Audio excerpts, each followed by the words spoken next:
Assalamualaikum warahmatullahi wabarakatuh. Kembali kita belajar tentang PPKN di kelas 10. Hari ini kita akan membahas bab 2 di pertemuan kedua tentang kedudukan warga negara dan penduduk Indonesia. Nah, di sini ada KD dan IPK yang harus dicapai. Kemudian ada tujuan pembelajaran yang mencakup aspek spiritual, sosial, pengetahuan, dan keterampilan. Nah, di sini bisa dilihat definisi dari warga negara dan bukan warga negara. Nah, di sini disebutkan bahwa warga negara adalah orang yang secara hukum merupakan anggota dari suatu negara. Sedangkan bukan warga negara adalah orang asing atau warga negara asing. Nah, sekarang apa bedanya antara penduduk dan bukan penduduk?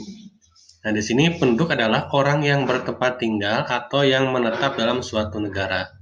Sedangkan bukan penduduk adalah orang yang berada di suatu wilayah, suatu negara, dan tidak bertujuan tinggal atau menetap di wilayah negara tersebut. Nah, itu adalah perbedaan penduduk dan bukan penduduk. Nah, di sini ada definisi penduduk menurut Peraturan Ketatanegaraan Hindia Belanda pada tahun 1927. Yang pertama ada yang disebut dengan golongan Eropa. Yang kedua ada namanya golongan Timur Asing.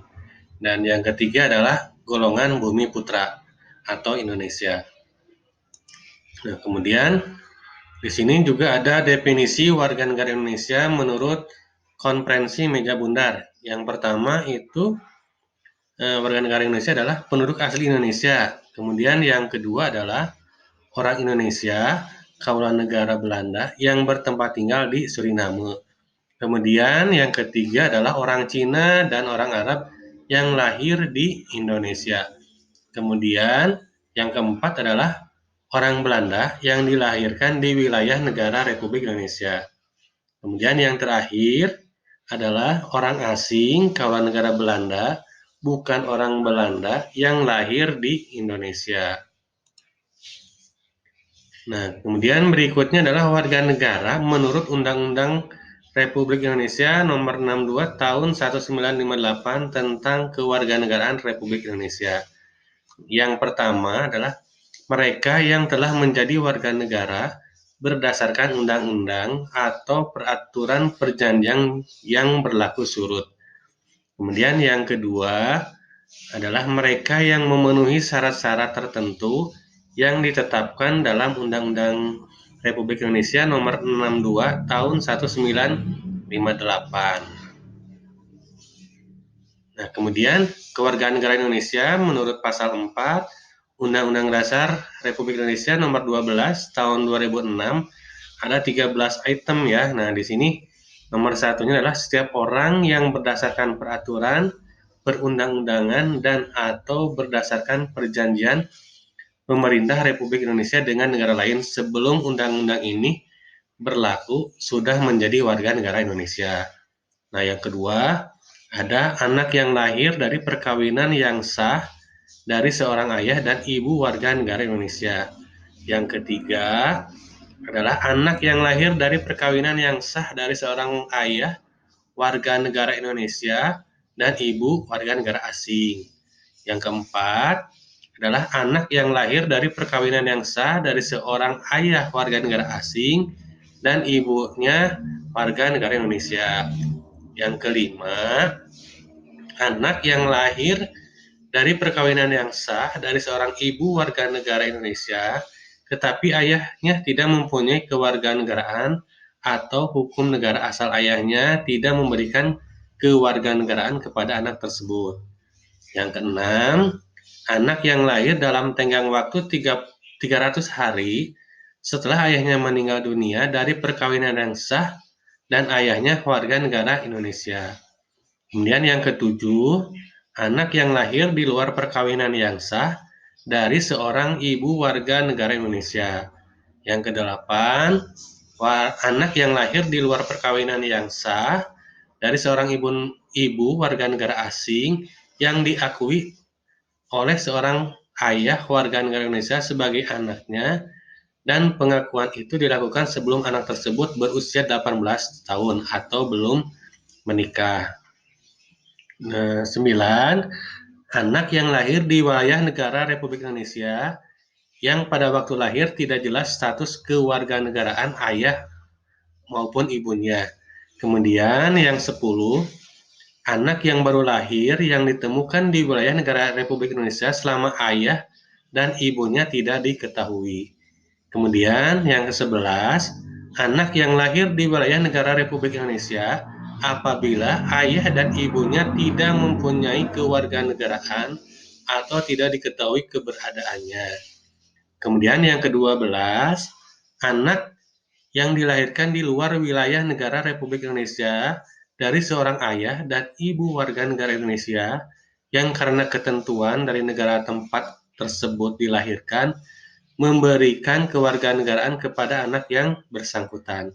Nah, yang terakhir, yang ke-13 adalah anak dari seorang ayah atau ibu yang telah dikabulkan permohonan kewarganegaraannya, kemudian ayah atau ibunya meninggal dunia sebelum mengucapkan sumpah atau menyatakan janji setia.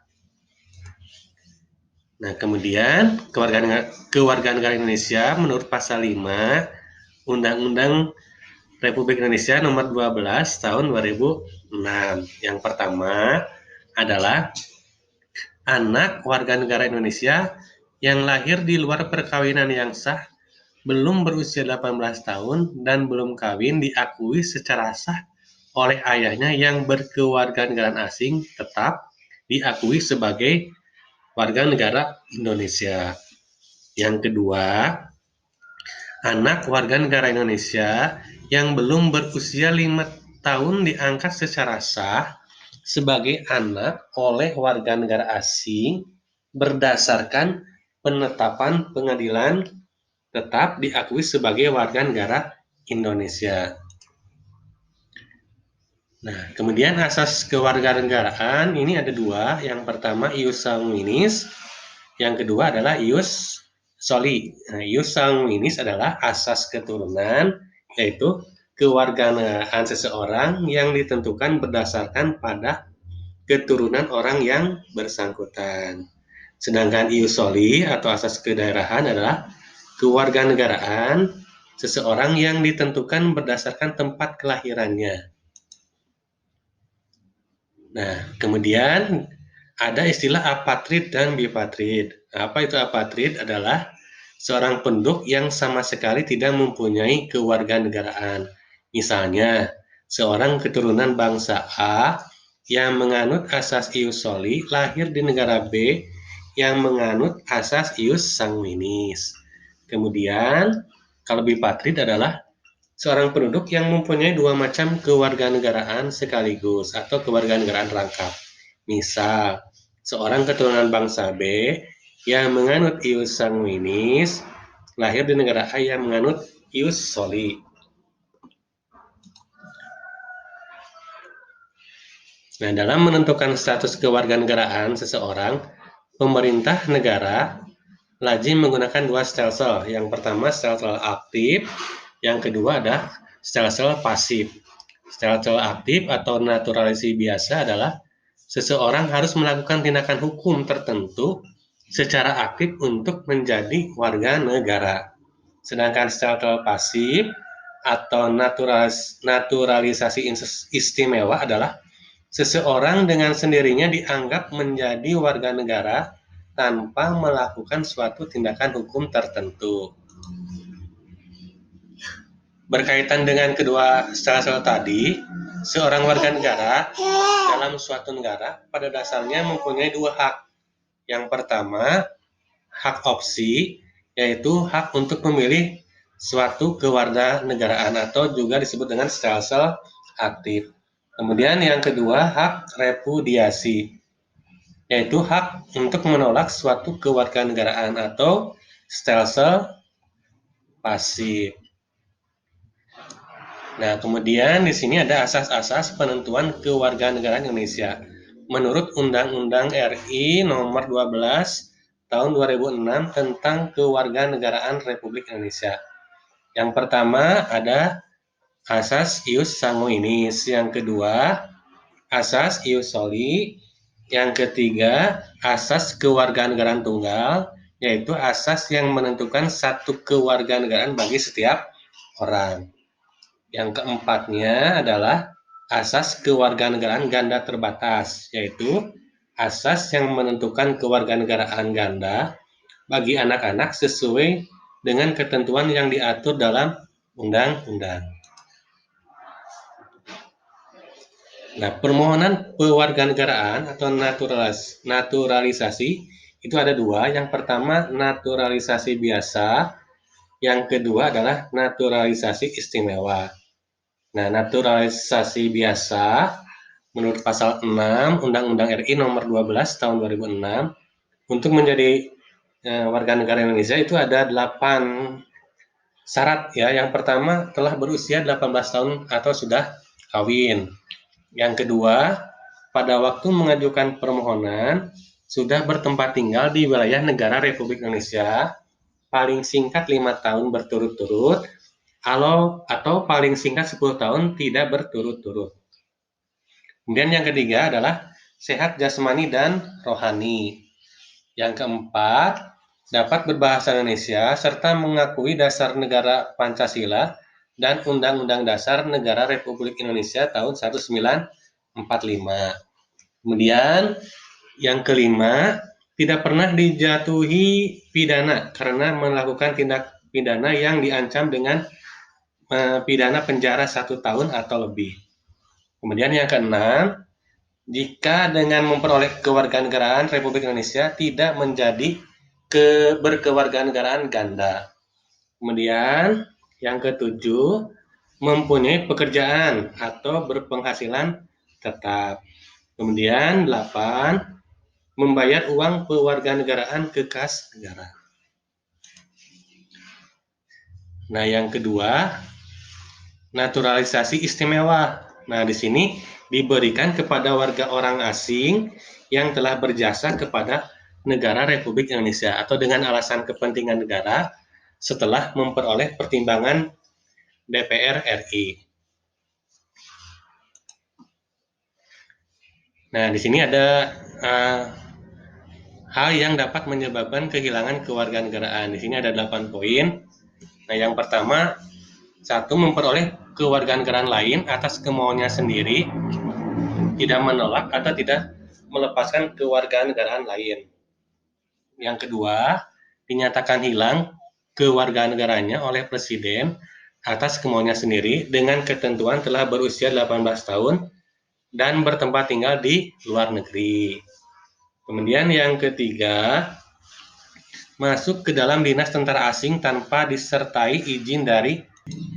Yang keempat, masuk dalam dinas negara asing atas kemauan sendiri, yang mana jabatan dalam dinas tersebut di Indonesia hanya dapat dijabat oleh warga negara Indonesia. Kemudian, kelima, mengangkat sumpah atau menyatakan janji setia kepada negara asing atau bagian dari negara asing tersebut atas dasar kemauan sendiri. Kemudian yang keenam, turut serta dalam pemilihan suatu yang bersifat ketatanegaraan untuk suatu negara asing meskipun tidak diwajibkan keikutsertaannya. Yang ketujuh, mempunyai paspor atau surat yang bersifat paspor dari negara asing atau surat yang dapat diartikan sebagai tanda kewarganegaraan yang masih berlaku dari negara lain atas namanya. Nah, yang terakhir yaitu bertempat tinggal di wilayah negara Republik Indonesia selama 5 tahun terus-menerus, bukan dalam rangka dinas negara, tanpa alasan yang sah dan dengan sengaja tidak menyatakan keinginannya untuk tetap menjadi warga negara Indonesia sebelum jangka waktu 5 tahun tersebut berakhir. Dan setiap 5 tahun berikutnya, yang bersangkutan tetap tidak mengajukan pernyataan ingin menjadi warga negara Indonesia kepada perwakilan Indonesia meskipun telah diberikan pemberitahuan secara tertulis. Nah, itu saja materi bab 2 di pertemuan yang kedua. Terima kasih. Wassalamualaikum warahmatullahi wabarakatuh.